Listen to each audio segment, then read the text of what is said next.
Not everybody's going to make a computer that changes the world, but your actions do transform the world.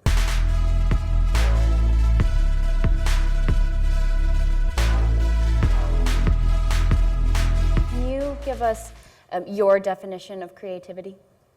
I think of creativity in a very broad sense. For me, it's figuring things out, it's problem solving. And problem solving means you've got something and you don't know what to do.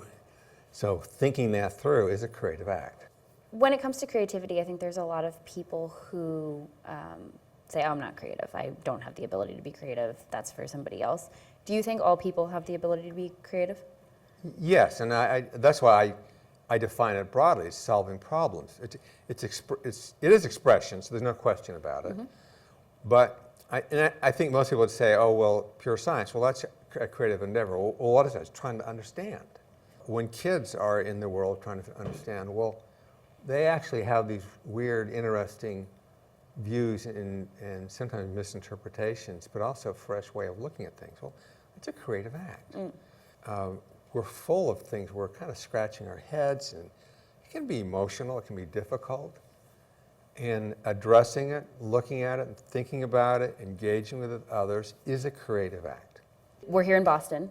The Museum of Science last year had an incredible exhibit on the science of Pixar, and in that exhibit there were stations that explained the different problems that you've had to solve with each film. So you started with Toy Story partially because plastic was one of the only materials you were really able to properly render, and then moved on to things like Cars and Finding Nemo to figure out underwater, and shiny surfaces, and The Hare and Brave. And so what is that process like within Pixar to identify what problems you want to solve and how you're going to solve them?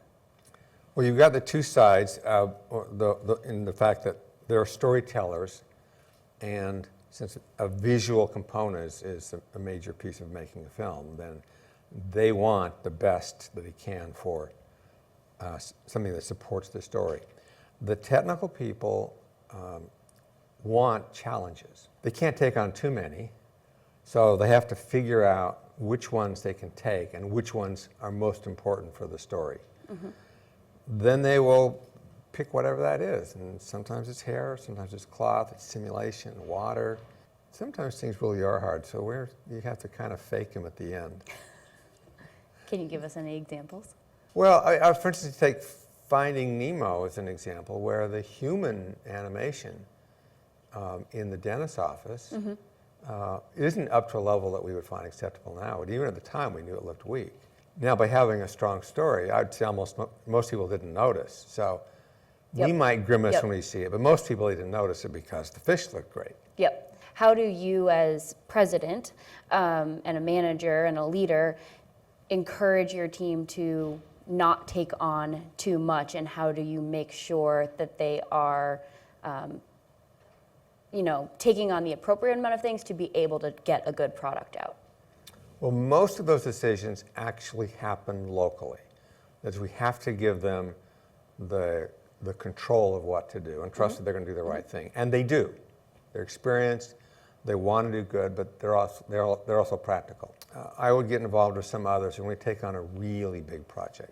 Like we wanted to change the entire underpinnings of our software. It was a major project that took several years. And you need some balance. Like you can't do that every year. But you do need to have some of that going on when you're trying to make a major advance. And then there are a lot of little problems, which are the film only, and then everything in between. If there's any one thing that you would like the audience to take away from your talk and the idea of creativity and how they can take creativity into their lives, their workplace, what would that be?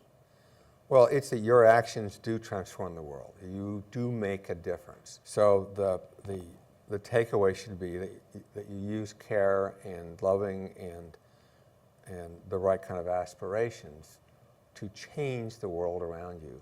Not everybody's going to make a computer that changes the world, but you do make a difference wherever you are, and you can.